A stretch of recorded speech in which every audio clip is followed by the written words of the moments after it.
আসসালামু আলাইকুম। অর্গানিক কেমিস্ট্রির আরও একটি নতুন ভিডিওতে তোমাদের সবাইকে স্বাগতম। আজকের ক্লাসে আমরা মেইনলি যে জৈব যৌগ রয়েছে তাদের নামকরণ নিয়ে আলোচনা করব। তো দেখো এখানে লিখে রেখেছি জৈব যৌগের নামকরণ। তো চলো শুরু করি। এই যে জৈব যৌগ রয়েছে আমরা জানি পৃথিবীতে টোটাল যে জৈব যৌগের সংখ্যা তার সংখ্যা হচ্ছে ৮০ লক্ষেরও অধিক। এখন এই ৮০ লক্ষ যৌগের নাম তো আমাদের একটা একটা করে মনে রাখা সম্ভব নয়। এর জন্য এদের যে নামকরণের যে পদ্ধতিটা আছে একটা, সেই পদ্ধতিগুলো যদি আমরা ফলো করি তাহলে যে কোনো জৈব যৌগের নামই কিন্তু খুব আমরা ইজিলি বলে দিতে পারি। তো চলো ঠিক সেরকমই যে জৈব যৌগ রয়েছে এরকম এই জৈব যৌগের নামকরণের মোট ৩টা পদ্ধতি আমরা এখন পর্যন্ত দেখেছি। তার মধ্যে একটা হলো সাধারণ পদ্ধতি,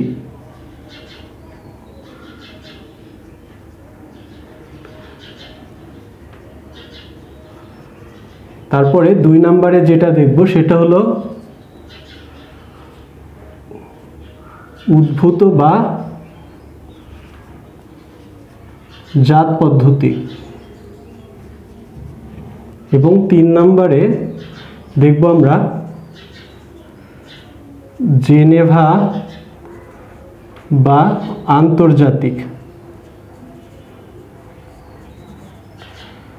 আন্তর্জাতিক বা ইউপ্যাক পদ্ধতি।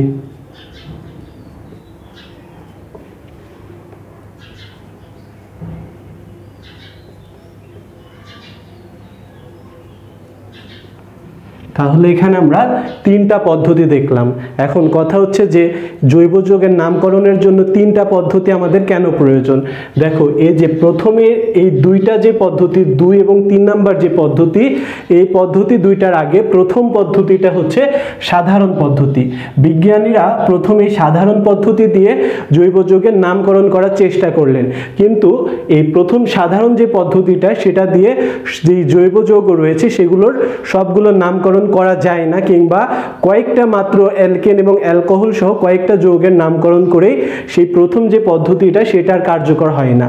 তারপরে প্রথম পদ্ধতিটা বাদ দিয়ে বিজ্ঞানীরা দ্বিতীয় পদ্ধতির আশ্রয় নিলেন। তখন দ্বিতীয় পদ্ধতিটাও ঠিক সেই আগের মতোই, মাত্র কয়েকটা যৌগ ছাড়া সবগুলো যৌগের নামকরণ করা যায় না।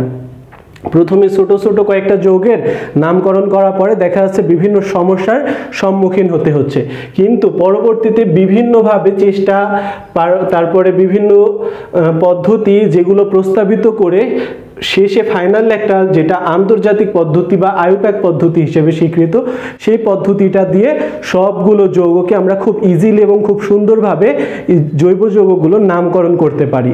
তাহলে এই শেষের যে পদ্ধতিটা সেটাই মূলত আমাদের মেইন, এখন পর্যন্ত আমরা সেটা চলেছে, আর এটা দিয়ে আমরা সবগুলো যৌগের নামকরণ করতে পারি, কিন্তু আগের দুইটা দিয়ে আমরা মাত্র কয়েকটা যৌগেরই নামকরণ করতে পারি। তো আজকের ক্লাসে আমরা মেইনলি প্রথম যে পদ্ধতিটা রয়েছে সাধারণ পদ্ধতি এবং দ্বিতীয় যে পদ্ধতিটা উদ্ভূত বা জাত পদ্ধতি, সেই দুইটা নিয়ে আলোচনা করব। তো চলো শুরু করা যাক।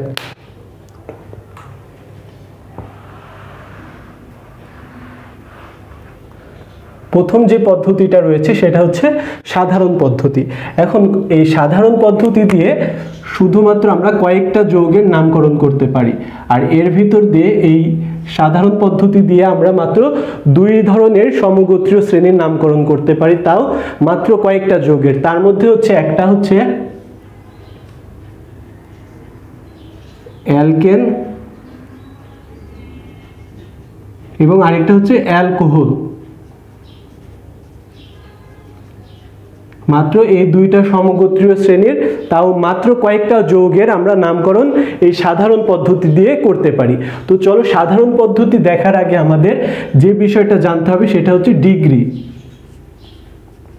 এই ডিগ্রি জিনিসটা আমরা এর আগের ক্লাসগুলোতেও আলোচনা করেছি, তো তবুও এখানে যেহেতু লাগবে এজন্য আমরা আরেকবার একটু আলোচনা করি। দেখো ডিগ্রি জিনিসটা কি। ডিগ্রি হচ্ছে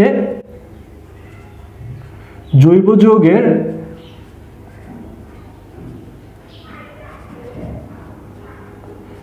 কার্যকরী মূলক, যে কার্বনের সাথে যুক্ত, যে কার্বনের সাথে যুক্ত থাকে জৈব যৌগের কার্যকরী মূলক যে কার্বনের সাথে যুক্ত থাকে সেই কার্বনটি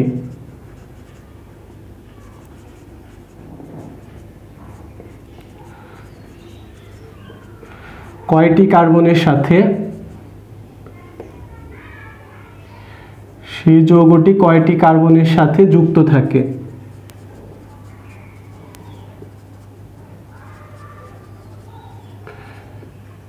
সেই সংখ্যাই হলো ওই যৌগের ডিগ্রি।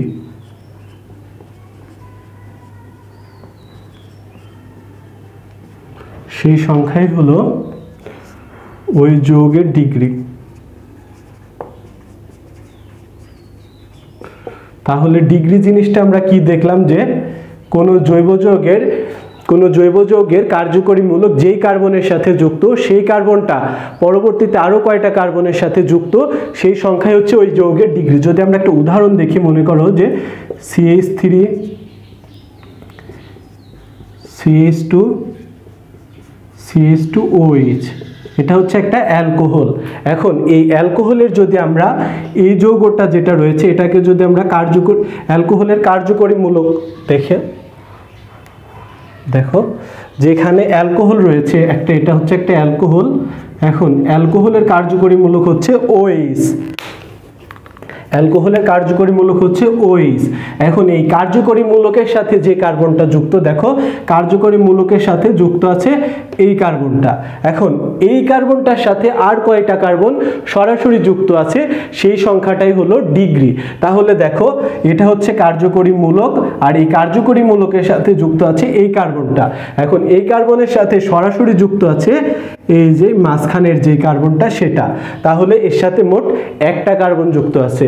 এখন কথা হচ্ছে এই কার্বনটাকে এর সাথে যুক্ত, এই কার্বনটাও তো এর সাথে যুক্ত, কিন্তু এই কার্বনটা দেখো এই কার্বনের সাথে যুক্ত আছে কিন্তু সরাসরি না, এটা হচ্ছে আগে এটার সাথে যুক্ত, দেন এইটা আবার এটার সাথে যুক্ত, তাহলে এইটা কিন্তু হচ্ছে না। তাহলে আমরা এখানে বলতে পারি যে কার্যকরী মূলকের সাথে যেই কার্বনটা যুক্ত তার সাথে মাত্র একটা কার্বন যুক্ত আছে, আর এটাকে আমরা তখন বলবো যে এটা হচ্ছে একটা 1 ডিগ্রি অ্যালকোহল।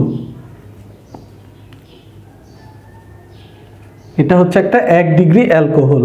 তাহলে এই হচ্ছে ডিগ্রি।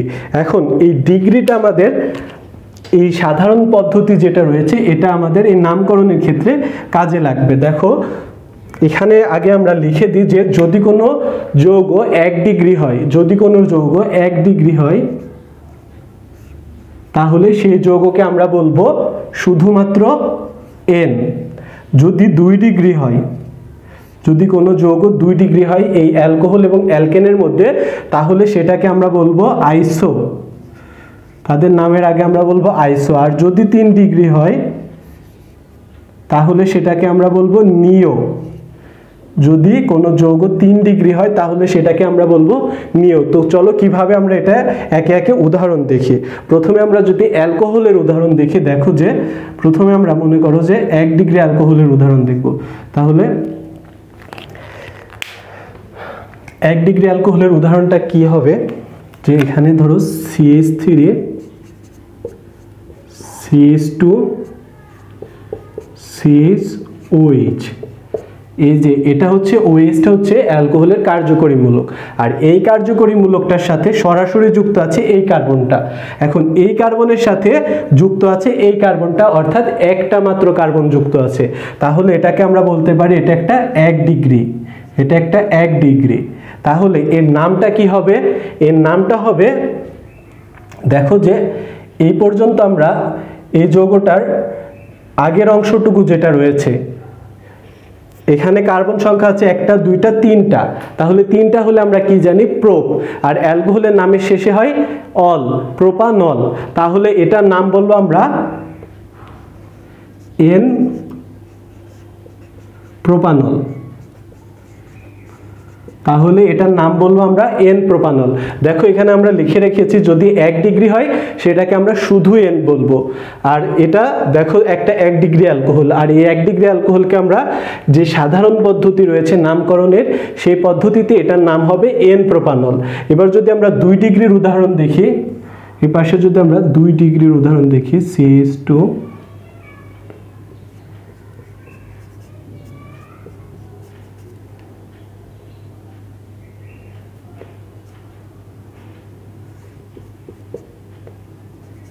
এই যে এবার দেখো এখানে এই OH হচ্ছে অ্যালকোহলের একটা কার্যকরী মূলক, আর এই কার্যকরী মূলকের সাথে সরাসরি যুক্ত আছে এই যে মাঝখানের কার্বনটা।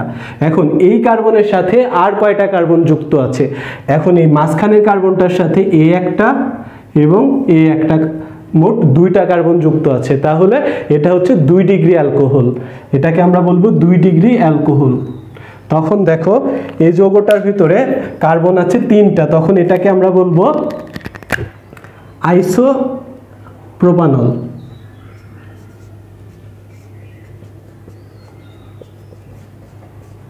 আইসোপ্রোপানল আমরা এখানে আগে লিখে রেখেছি যে যদি 2 ডিগ্রি হয় তার নামের আগে হবে আইসো, তাহলে এটা একটা 2 ডিগ্রি অ্যালকোহল, তাই এর নামের আগে হবে আইসোপ্রোপানল।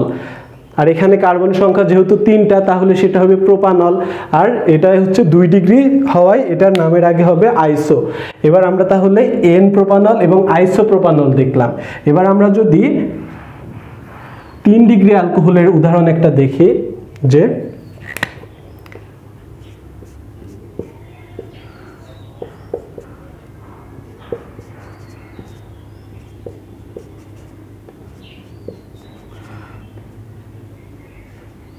3D, এটা হচ্ছে একটা 3 ডিগ্রি অ্যালকোহল। দেখো কিভাবে, এটা হচ্ছে এই OH হচ্ছে অ্যালকোহলের কার্যকরী মূলক, আর এই কার্যকরী মূলকের সাথে মাঝখানের যে কার্বনটা সেটা সরাসরি যুক্ত, আর এই মাঝখানের কার্বনটার সাথে আরো 3টা কার্বন যুক্ত আছে।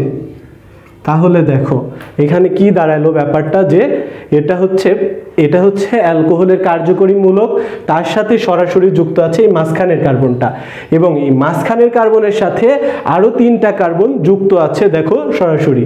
তাহলে এটাকে আমরা বলবো এটা একটা 3 ডিগ্রি অ্যালকোহল। এটা একটা 3 ডিগ্রি অ্যালকোহল। আর 3 ডিগ্রি অ্যালকোহল হলে আমরা সেটার সাধারণ পদ্ধতিতে তার নামকরণ কি দেখছি, যে এটা হবে নিও, তখন এটার নাম হয়ে যাবে নিও। এখন দেখো এখানে কার্বন কয়টা, 1টা 2টা 3টা 4টা। তাহলে দেখো এর আগের যে উদাহরণগুলো আমরা দেখলাম যে 1 ডিগ্রি হলে প্রোপানল, 2 ডিগ্রি প্রোপানল, ঠিক আছে, কিন্তু 3 ডিগ্রির বেলায় এসে দেখা যাচ্ছে এটা প্রোপানল থেকে বিউটানল হয়ে গেছে, কিন্তু এর নামটা যেই এন আইসো নিও সেই সিরিজে আছে, কিন্তু যৌগটা আলাদা হয়ে গেছে, তখন এটাকে আমরা বলবো নিও বিউটানল। তাহলে দেখো এই জায়গায় সমস্যাটা কি হলো, যে আমরা প্রথমে প্রোপানল দিয়ে এর উদাহরণ দেখতেছিলাম 1 ডিগ্রি 2 ডিগ্রি, সেটা প্রথমটা হলো যে ওইটা হচ্ছে একটা এন প্রোপানল, 2 ডিগ্রির বেলা হলো এন এই আইসোপ্রোপানল, কিন্তু 3 ডিগ্রির বেলায় এসে তখন এর নামটা হয়ে গেল বিউটানল, তখন কিন্তু এই কার্বনটা হয়ে যাবে 4টা। দেখো 1 2 3 4, 4টার জন্য আমরা জানি বিউট, আর অ্যালকোহলের জন্য অল, বিউটানল। কিন্তু এই সাধারণ পদ্ধতি বাদে আমরা যেই স্ট্যান্ডার্ড যে আন্তর্জাতিক পদ্ধতিটা রয়েছে সেটাই গেলে কিন্তু এটার নাম প্রোপানলই হবে। তো দেখো যে এই জায়গায় এন বিউটানল।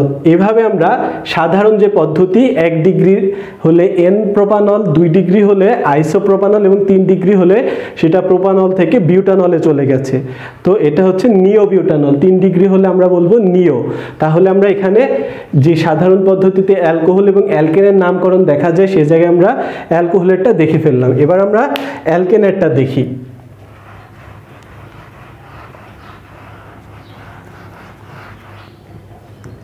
অ্যালকেনেরটা প্রথমে আমরা 1 ডিগ্রি দেখব। দেখো অ্যালকেনের CH3 CH2 CH3।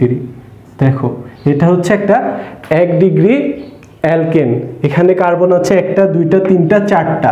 এটা 1 ডিগ্রি হওয়ার কারণ কি, যদি আমরা অ্যালকেনের আমরা কি জানি, অ্যালকেন কার্বন কার্বন একক বন্ধন, এখানে আমরা যেটাকেই কার্যকরী মূলক ধরি না, দেখো যদি আমরা এই CH3 এটাকে যদি কার্যকরী মূলক ধরি, এই কার্যকরী মূলকের সাথে সরাসরি যুক্ত আছে 1টা কার্বন, আর সেই 1টা কার্বনের সাথে যুক্ত আছে আর মাত্র 1টা কার্বন সরাসরি যুক্ত, তখন এটাকে আমরা বলবো একটা 1 ডিগ্রি অ্যালকেন।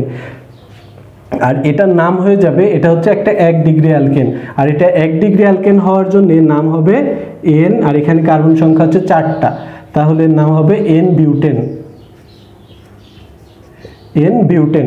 এখন যদি আমরা 2 ডিগ্রি চিন্তা করি, এখানে আমরা 2 ডিগ্রির একটা উদাহরণ যদি দেখি, দেখো CH3।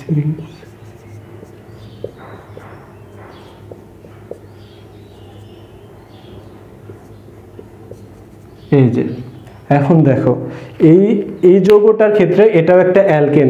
এখন এই যৌগটার ক্ষেত্রে কার্যকরী মূলক ধরবো কোনটাকে, আমরা দেখব যেটা থেকে শাখা বের হয়েছে। তাহলে এই কার্বনটা থেকে একটা শাখা বের হয়েছে, তখন এটাকে আমরা একটা কার্যকরী মূলক ধরবো। তাহলে এটা যদি কার্যকরী মূলক হয় তাহলে এর সাথে সরাসরি যেই কার্বনটা যুক্ত, দেখো এর সাথে সরাসরি যুক্ত আছে এ একটা, মোট দুইটা কার্বন।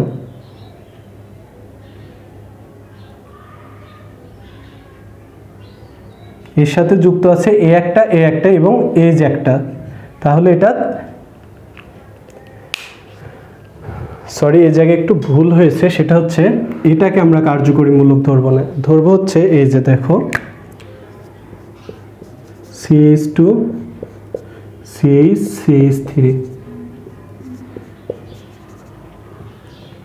এখন দেখো আমরা এই জায়গায় এটা হচ্ছে একটা অ্যালকেন। এখন অ্যালকেনে এই যে উপরের যে শাখাটা সেটাকে আমরা যদি কার্যকরী মূলক ধরি, সেটাকে যদি আমরা একটা কার্যকরী মূলক ধরি, এই কার্যকরী মূলকের সাথে সরাসরি যুক্ত আছে এই যে এই কার্বনটা। এখন এই কার্বনের সাথে যুক্ত আছে এই যে এক কার্বন, এই যে এক কার্বন, এই দুইটা কার্বন সরাসরি যুক্ত আছে। তাহলে এটা একটা 2 ডিগ্রি অ্যালকেন, এটা একটা 2 ডিগ্রি অ্যালকেন। তাহলে এটার নাম কি আমরা বলতে পারবো? 2 ডিগ্রি হলে এখানে লিখে রেখেছি দেখো আইসো। তাহলে আইসো যদি হয় তাহলে এটার নাম হবে আইসো। এখানে কার্বন আছে 5টা। তাহলে দেখো প্রথমে আমরা এন বিউটেনের উদাহরণ দিতে গেছি 1 ডিগ্রি অ্যালকেন দিয়ে, সেখানে 4টা কার্বন থেকে হয়েছে বিউটেন। কিন্তু 2 ডিগ্রির বেলায় আবার দেখো এখানে 5টা কার্বন চলে আসছে। তাহলে এইগুলোই হচ্ছে যে সাধারণ পদ্ধতি তার সমস্যাগুলো, এজন্য এই পদ্ধতিগুলো স্থায়ী হয়নি। তাহলে এখানে 5টা কার্বন থাকার জন্য এর নাম হয়ে যাবে পেন্টেন। তাহলে এর নাম হবে আইসোপেন্টেন। তাহলে এই জায়গায় আমরা এন বিউটেন দেখলাম 1 ডিগ্রি অ্যালকেন দিয়ে, আর 2 ডিগ্রি বেলায় উদাহরণ দিতে গিয়ে সেটা বিউটেন থেকে একটা কার্বন বেশি হয়ে গেল পেন্টেন। এগুলোই হচ্ছে মূলত এই সাধারণ পদ্ধতির সমস্যা, যে জন্য এগুলো বাতিল হয়ে যায়। তো এই ছিল মূলত সাধারণ পদ্ধতিতে অ্যালকেন এবং অ্যালকোহলের নামকরণ। এই দুইটা সমগোত্রীয় শ্রেণীর বাদে আর এই মাত্র কয়েকটা যৌগের নামকরণ ছাড়া এই পদ্ধতিতে নামকরণ করা যায় না। তো এই হচ্ছে সাধারণ পদ্ধতি। তো এর আমরা যদি একটা 3 ডিগ্রির উদাহরণ দেখি, নিও অ্যালকেনের যদি একটা উদাহরণ দেখি, যে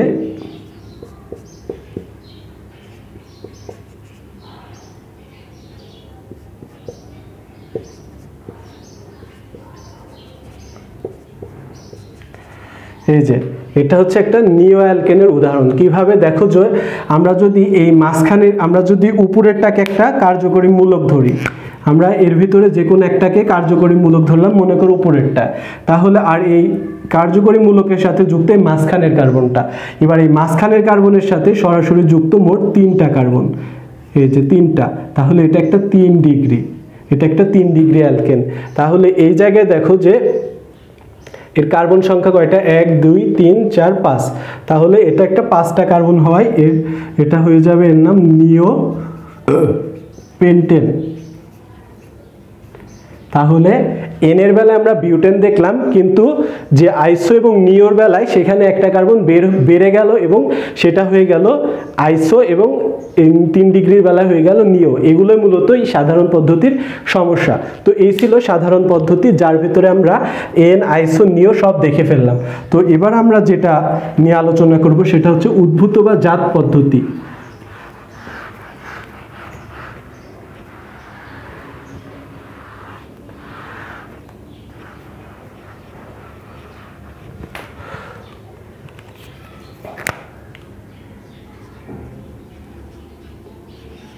উদ্ভূত বা জাত পদ্ধতি,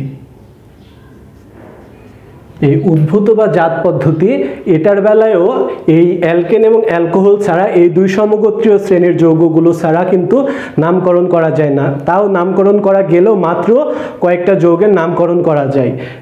তো চলো আমরা সেটা দেখি। প্রথমে আমরা যদি অ্যালকেনের নামকরণ দেখি, দেখো যে প্রথমে মনে করো আমরা অ্যালকেনের নামকরণ করে দেখব। অ্যালকেন। এই অ্যালকেন শ্রেণীর নামকরণ করার ক্ষেত্রে এই পদ্ধতিতে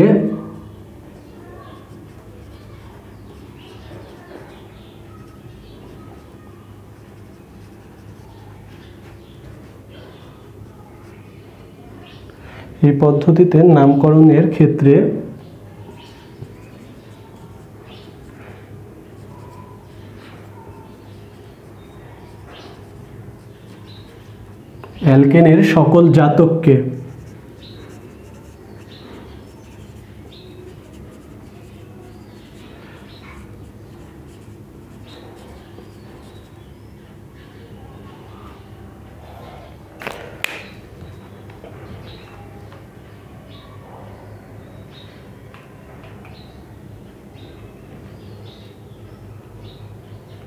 অ্যালকেনের সকল জাতককে মিথেনের জাতক হিসেবে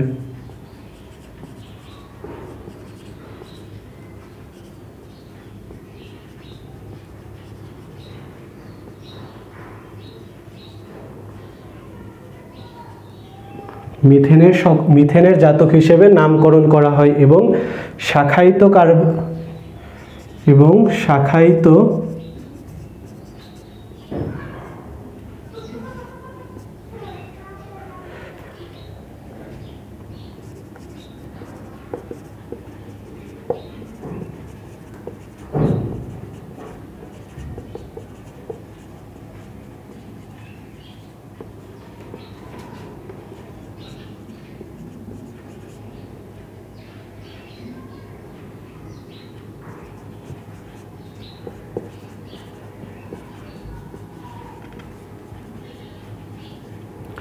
অ্যালকাইল মূলকসমূহের নাম লিখে তার সাথে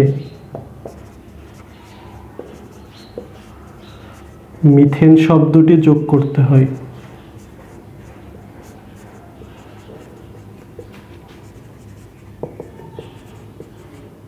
দেখো, তাহলে উদ্ভূত বা জাত পদ্ধতির অ্যালকেনের নামকরণের ক্ষেত্রে অনেক বড় একটা কথা আমরা এখানে লিখে রেখেছি যে এই পদ্ধতির নামকরণের ক্ষেত্রে অ্যালকেনের সকল জাতককে, যতগুলো অ্যালকেন রয়েছে সকল জাতককে এখানে মিথেনের জাতক হিসেবে নামকরণ করতে হবে, অর্থাৎ সবগুলোর নামের শেষে মিথেন যোগ করতে হবে। এবং শাখায়িত, এই যে দেখো এখানে লিখে রেখেছি, শাখায়িত কার্বনের সাথে যুক্ত অ্যালকাইল মূলক সমূহের নাম লিখে তার সাথে মিথেন শব্দটি যোগ করতে হবে। কিভাবে? দেখো যে এখানে যদি আমরা এই যে এখানে একটা যৌগ লিখে রেখেছি, এই যৌগটার ক্ষেত্রে আমরা এটার নাম হচ্ছে ইথেন, যেটা আন্তর্জাতিক পদ্ধতিতে, কিন্তু এই জেনেভা পদ্ধতিতে এটার নাম হবে, দেখো এই দুইটা কিন্তু মিথাইল মূলক। মিথাইল মূলকে আমরা কি জানতাম যে মিথেন থেকে একটা হাইড্রোজেন অপসারণ করলে যে একযোজী মূলকের সৃষ্টি হয়, তাই অ্যালকাইল মূলক। আর এই যৌগটার নাম হচ্ছে মিথাইল। যদি এটা মিথাইল হয় তাহলে এর একটা অংশকে আমরা মিথাইল ধরে এ পাশেরটাকে আমরা মিথেন ধরবো, তখন এই যৌগটা হবে, নাম হবে মিথাইল মিথেন। Methyl methane. এই যে দেখো আমরা এখানে লিখে রেখেছি যে অ্যালকাইল মূলক সমূহের নাম লিখে তার সাথে আমরা মিথেন শব্দটি যোগ করব। এইটুকু হচ্ছে যদি মিথেন হয়, তার আগের অংশটুকু দেখো একটা অ্যালকাইল মূলক, যেটা হচ্ছে একটা মিথাইল মূলক। এই মিথাইল মূলকটা লিখে তার শেষে আমরা একটা মিথেন যোগ করব। এবার যদি আমরা একটু বড় উদাহরণ দেখি যে CH3 CH2 CH3, এই যে এই যৌগটার ক্ষেত্রে যদি আমরা দেখি, দেখো এই অংশটাকে আমরা মিথেন ধরবো, আর এই অংশটা একটা কি অ্যালকাইল মূলক। আর কি অ্যালকাইল মূলক? এখানে দুইটা কার্বন আছে, এটা একটা ইথাইল মূলক, আর এই ইথাইল মূলকের শেষে আমরা মিথেন শব্দটি যোগ করব। তাহলে এর নাম তখন হয়ে যাবে ইথাইল মিথেন।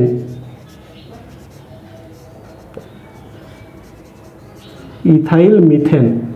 দেখো এইভাবে এই উদ্ভূত বা জাত পদ্ধতির নামকরণ করা হয়। ঠিক এইভাবে আমরা যত কার্বন সংখ্যা বাড়াবো তার শেষে একটা মিথেনকে আমরা ধরে নেব, ওটা হবে মিথেন। CH3 কে মিথেন ধরে নেব এবং তার আগ পর্যন্ত হবে অ্যালকাইল মূলক। সেই অ্যালকাইল মূলকের নামের শেষে আমরা একটা মিথেন শব্দ যোগ করব। এরপরে যদি আমরা আরো বড় একটা উদাহরণ দেখি, দেখো CH3 CH2, এই যে CH3, এই CH3 কে আমরা মিথেন ধরবো এবং আগেরটুকু হচ্ছে একটা অ্যালকাইল মূলক। এখানে 3টা কার্বন থাকার কারণে এটা হচ্ছে একটা প্রোপাইল মূলক, আর এই প্রোপাইল মূলকের শেষে একটা মিথেন যোগ করে এটার নাম হয়ে যাবে প্রোপাইল মিথেন। 4টা কার্বন থাকলে হওয়ার কথা ছিল বিউটেন, কিন্তু উদ্ভূত পদ্ধতিতে এটার নাম হয়ে যাবে প্রোপাইল মিথেন। তো দেখো এইভাবে মূলত উদ্ভূত বা জাত পদ্ধতি যেটা রয়েছে সেই নামকরণ করা হয়। প্রথমটার ক্ষেত্রে আমরা দেখেছি যে এখানে 2টা কার্বন, 2টা মিথাইল মূলকের মধ্যে একটাকে আমরা মিথেন ধরে নেব আর আগেরটা হবে মিথাইল মূলক, তাহলে এটা হয়ে যাবে মিথাইল মিথেন। সবটা শেষে মিথেন অবশ্যই থাকবে। আর এটা 3টা কার্বনের মধ্যে একটাকে আমরা যদি মিথেন ধরে নিই, তার আগে আছে ইথাইল অ্যালকাইল, ইথাইল অ্যালকাইলের সাথে মিথেন যুক্ত, এটার নাম হয়েছে ইথাইল মিথেন। তো এই ছিল অ্যালকেনের উদ্ভূত বা জাত পদ্ধতির নামকরণ। এবার আমরা অ্যালকোহলের উদ্ভূত বা জাত পদ্ধতির নাম দেখব। এই জায়গায় আমরা যদি একটা তার আগে আমরা এখানে একটা শাখা অ্যালকেনের একটা নাম আরেকটা দেখে আসি, যে ধরো এখানে একটা CH3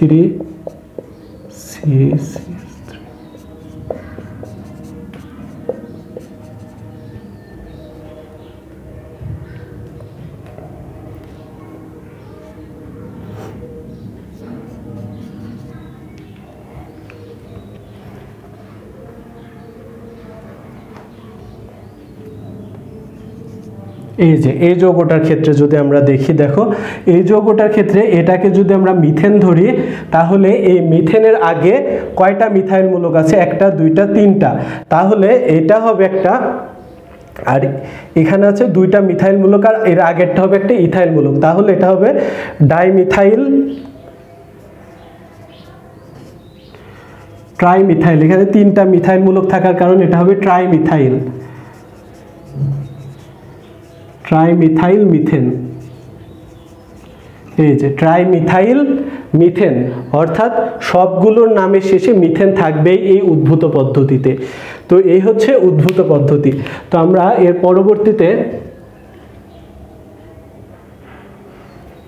এটা হবে না, এই যে এটা হচ্ছে ট্রাইমিথাইল মিথেন। এটাকে যদি আমরা মিথেন ধরি, তাহলে এখানে মিথাইল মূলক আছে 3টা, মোট হয়ে যাবে ট্রাইমিথাইল মিথেন। এই হচ্ছে উদ্ভূত পদ্ধতিতে অ্যালকেনের নামকরণ। এবার আমরা অ্যালকোহলের নামকরণ যদি দেখি,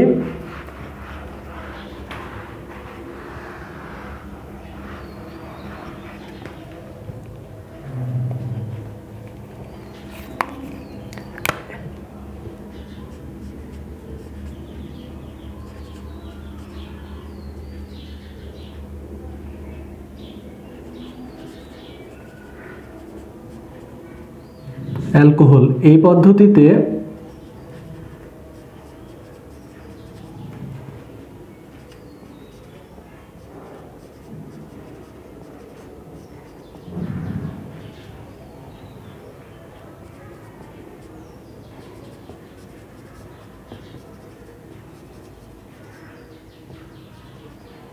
সকল জাতককে কার্বিনল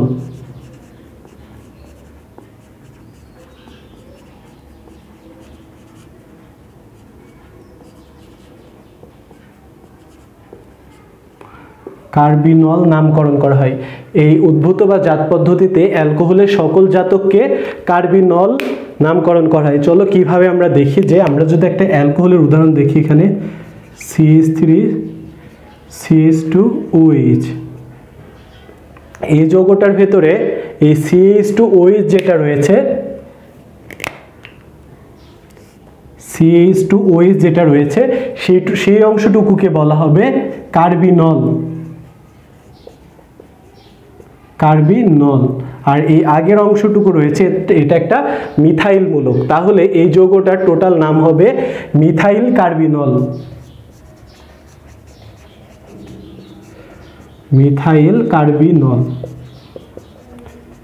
আবার যদি আমরা এর চেয়ে একটু বড় যৌগের উদাহরণ দেখি, CH3 CH2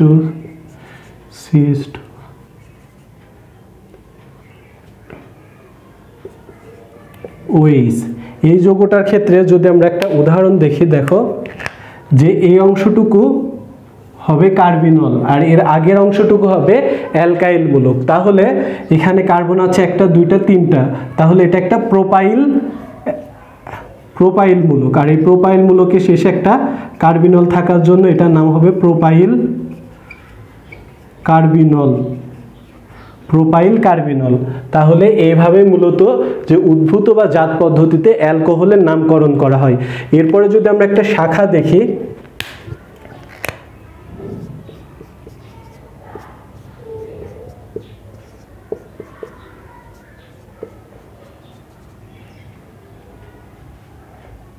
এই যৌগটার ক্ষেত্রে যদি দেখি, দেখো যে এই মাঝখানের যে অংশটা রয়েছে, এই যে এই মাঝখানের অংশটা হবে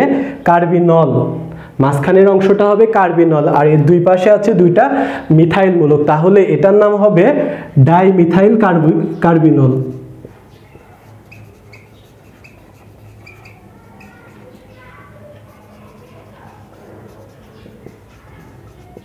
ডাইমিথাইল কার্বিনল।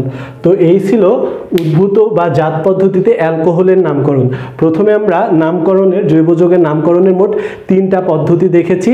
একটা ছিল সাধারণ পদ্ধতি, যেটা আমরা এর আগে দেখে এসেছি যে 1 ডিগ্রি হলে সেটা এন, 2 ডিগ্রি হলে আইসো, 3 ডিগ্রি হলে নিও। সেক্ষেত্রে আমরা অ্যালকোহল এবং অ্যালকেনের নামকরণ দেখেছি। তারপরে 2 নম্বরে আমরা দেখলাম যে উদ্ভূত বা জাত পদ্ধতিতে অ্যালকেন এবং অ্যালকোহলের নামকরণ। অ্যালকেনের নামের ক্ষেত্রে প্রত্যেকটা অ্যালকেনের জাতকের নামের শেষে মিথেন থাকবেই। মিথাইল মিথেন, ইথাইল মিথেন, যতগুলোর আগে কার্বন সংখ্যা থাক না কেন শেষে একটা মিথেন শব্দটা যুক্ত হবেই।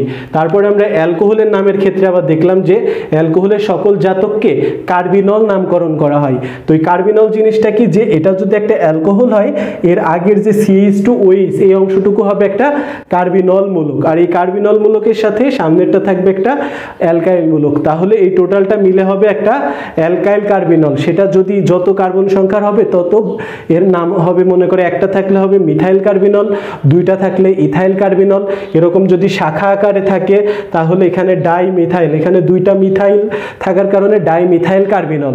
তো এই ছিল উদ্ভূত বা জাত পদ্ধতির নামকরণ। প্রথমে আমরা দেখেছি সাধারণ পদ্ধতি এবং পরবর্তীতে দেখলাম আমরা উদ্ভূত বা জাত পদ্ধতি, এবং পরের ক্লাসে আমরা যে নামকরণের যে স্ট্যান্ডার্ড পদ্ধতি, আইউপ্যাক বা আন্তর্জাতিকভাবে স্বীকৃত যে পদ্ধতিটা রয়েছে সেই পদ্ধতিতে এই জৈব যৌগের নামকরণগুলো দেখতে থাকব।